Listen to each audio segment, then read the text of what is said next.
Assalamu alaikum, everyone. Thank you for coming to tonight's lecture, despite the pretty bad weather out there. My name is Noor Abdulrazak. I am a senior here at MIT with the MIT MSA. And we are pleased to bring Sayyid Ammar Nakshawani here from the UK to talk about the misconceptions of Shia Islam. We know sometimes that this issue can be a little sensitive, and so we just wanted to emphasize that the purpose of tonight is really just to promote unity and dialogue. And so, inshallah, all of us leaves here benefiting from this lecture. Just to give you a little overview about Theology and Law at the University of College of London. Having completed a diploma in modern political change in Britain from the London School of Economics, he then completed an MA in Islamic Studies at the Islamic College for Advanced Studies. Sayyid Ammar is currently completing the final year of his PhD on Islamic Historiography at Exeter University. And just to give you a brief overview of how tonight's lecture will go, we'll start with a 45-minute talk, and then he'll go into a 30-minute question and answer session to where you guys can write your questions down on the piece of papers that hopefully you guys have. If not, just let me know. And hopefully that way we can get a little more questions in by the end of the night. So thank you, and please join me in welcoming Sayyid Ammar.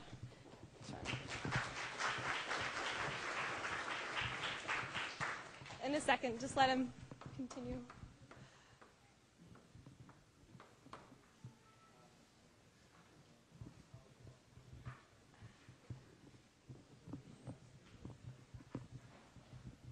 Just before I start, if you wouldn't mind noting down what I've just written on the blackboard. I thought I might get a whiteboard, but I suppose MIT prides itself on its classic nature. So we'll go ahead with the beginning of the discussion. Usage of the word Shia in Quran and tradition. If you could note this down, it will help the flow of the lecture, hopefully.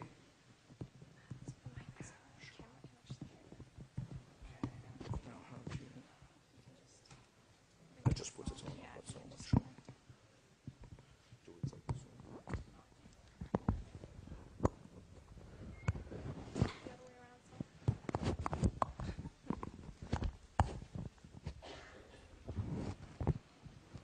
Okay, usage of the word Shia in the Quran, the tradition. Number 2, Ibn Saba, Jamal, Ghadir. Number 3, theology. Number 4, jurisprudence.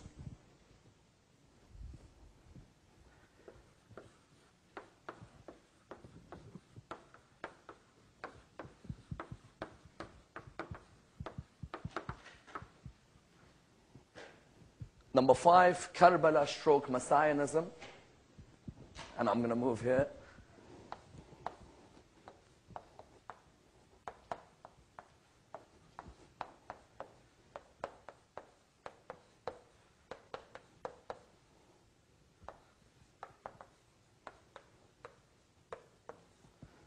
The future of intra-faith dialogue.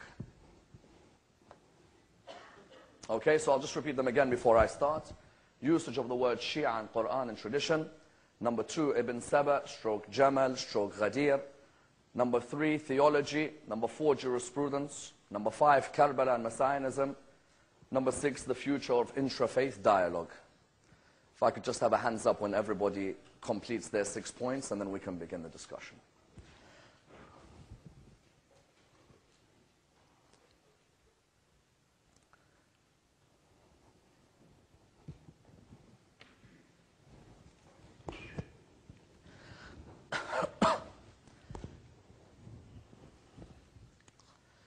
بسم الله الرحمن الرحيم الحمد لله رب العالمين والصلاة والسلام على سيدنا وعظيمنا وحبيب قلوبنا وشفيع نفوسنا أبي القاسم محمد اللهم صل على محمد وعلى محمد وعلى أهل بيته الطيبين الطاهرين وأصحابه الغر الميامين الحمد لله الذي هدانا لهذا وما كنا لنهتدي لولا أن هدانا الله. Amma ba'd, respected brothers and sisters, Assalamu alaikum wa rahmatullah wa barakatuh. The discussion concerning misconceptions about Shia is a fundamental discussion in religious and secular thought, and is therefore a discussion which affects each and every one of our lives. a discussion with a historical basis and a contemporary significance. Contemporary in the sense that the word Syiah can be viewed on both the print and the visual media throughout the world today. That in many discussions of religion and politics, the word Syiah is spoken of by many political commentators, especially relating to the schisms of the Middle East and the different problems between the countries of the Middle East and their external relations. For example, constantly in the news you may hear about the idea of the Syiah of Karbala or the Syiah of Najaf and the different civil wars that may have occurred over the last 5 or 6 years within Iraq. Likewise, you hear about the discussions of the Syiah of Lebanon, the Syiah of Iran, and the relations between the Syiah of Iran and those of America. Put forward the idea that the word Syiah is listened to by many. Likewise, that the word Syiah is instrumental in much of the political thought of the relationships between the Middle East and the Western world. And that's why if one were to only look at one of the books recently written by Vali Nasser, the book known as the Syiah Revival, highlighting the idea that possibly more so in the last 5 years than at any time before have people become accustomed to the word Syiah. In the past, one may have heard the word Muslim, but now the word Syiah has become prevalent everywhere, highlighting a need for us to understand the very background of this word and the background of those who follow this ideology. That's why the operative word at the beginning of this discussion comes from the title that I've been given, misconceptions. Throughout our lives, many human beings may come across one misconception or another. I may have a misconception about a member of my family, a misconception about a member of the community, a misconception about a political figure, or indeed a misconception about an ideology. Yet the most important aspect of any misconception is whether you remain stagnant with that misconception or whether you open yourself for dialogue surrounding that particular misconception. Because we know very well that there are 2 words which linguists may place alongside misconceptions. One word is the word prejudice, and the second is the word stereotype. And that a community which is full of misconceptions, or which prejudges people, or which is stereotypical, is a community that does not open its mind for free thought. Whereas Muslims within the audience will know very well that the Quran stresses on the idea of dialogue between different members of the community. For example, in chapter 49 of the Quran, verse 13, the verse comes forward and states, Bismillah ar-Rahman ar-Rahim, Ya ayyuhan nas, inna khalaqnakum min dhakarin wa untha, wa ja'alnakum shu'uban wa qabaila lita'arafu, inna akramakum 'inda Allah atqakum. O mankind, we have created you from male and female, and from different races and tribes, in order that you get to know one another. The idea being, and postulated by Ali ibn Abi Talib in one of his famous lines when he says that the people are of 2 types. They are either your brothers in faith or your equals in humanity. I may have somebody who's of the same school as me in Islam, or somebody who may come from a different school. I may have somebody of the same religion, or somebody from a different religion. The aim of humanity shouldn't be that we build misconceptions without asking the members of that particular group whether our misconceptions are justified or no. As in, would you believe there are certain people in certain schools in Islam who are told, don't speak to these people. They are good at debating. They may indoctrinate you. When a school tells you that, you have to get a bit worried. As in, a person should be confident with their knowledge when they follow a school.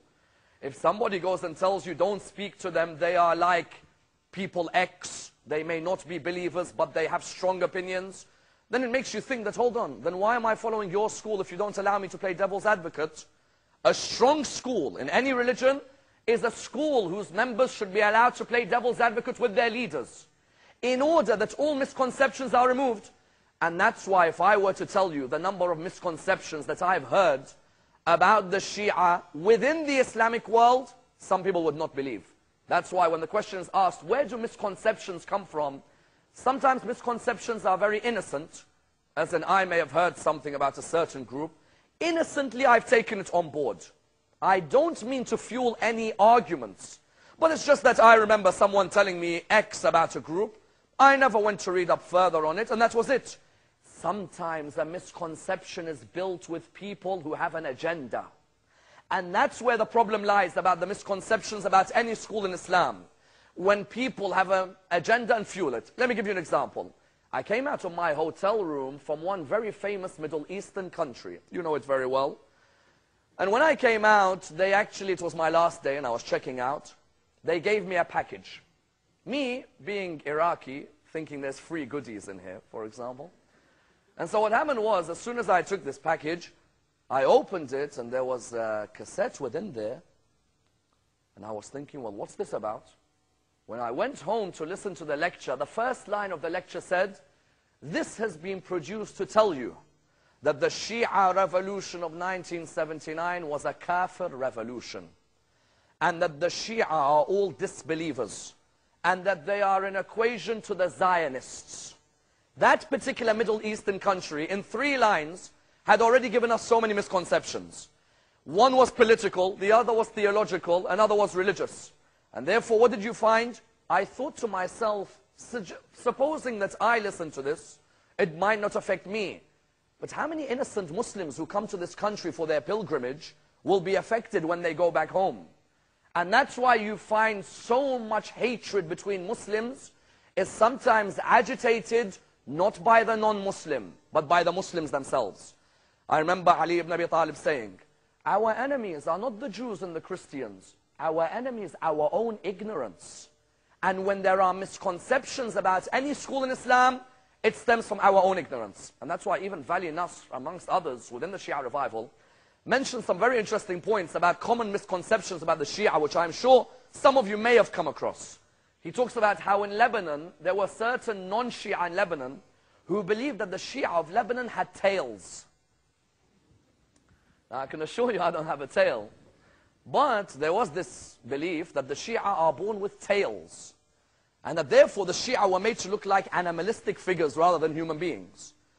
There's also a discussion that the Shia of Saudi Arabia spit in their food before they give it to you to eat. Those of you who had lunch with me today, I don't think saw me spit in their food. But I can assure you that there aren't Shia who will come forward and spit in your food. Likewise, the Shia, the non-Muslims or the non-Shia of Pakistan used to believe that the Shia commemorate in Muharram Hussein by gathering together in a hall and committing adultery with each other. Would you believe? There was such a misconception that they gather in a hall, men and women together, they switch the lights off, and they all commit adultery with each other. There was a belief in some of the Shia in other countries, in some of the non-Shia, who thought of this idea that the Shia perform taqiyya. Be careful when they talk to you. What's taqiyya? Taqiyya is that they lie to you whenever they talk to you. You can never tell if they really mean what they say. There's another misconception that the Shia believe Ali is God. There is that misconception that the whole Shia world, let's just say 250 million people, all believe Ali ibn Abi Talib is God. As in when somebody normally says that, they'll never say to you, you know, there's a small group who believe. No, Shia, Ali is God. You know very well it's only 1% or so who have such a belief. But they'll make it out as if it's a general belief. There's another misconception, that the Shia are those who after their prayer begin to strike their hands 3 times. And they say, Khan al-Amin, Khan al-Amin, Khan al-Amin. Which paraphrased is, Gabriel made a mistake, Gabriel made a mistake, Gabriel made a mistake. And that is also spread as a misconception. And therefore, what is our point? Our point is that we recognize that there is no problem having misconceptions, but there is a problem when you don't go to look to alleviate those misconceptions. I don't mind if somebody comes and tells me that, you know what, I never knew this about you.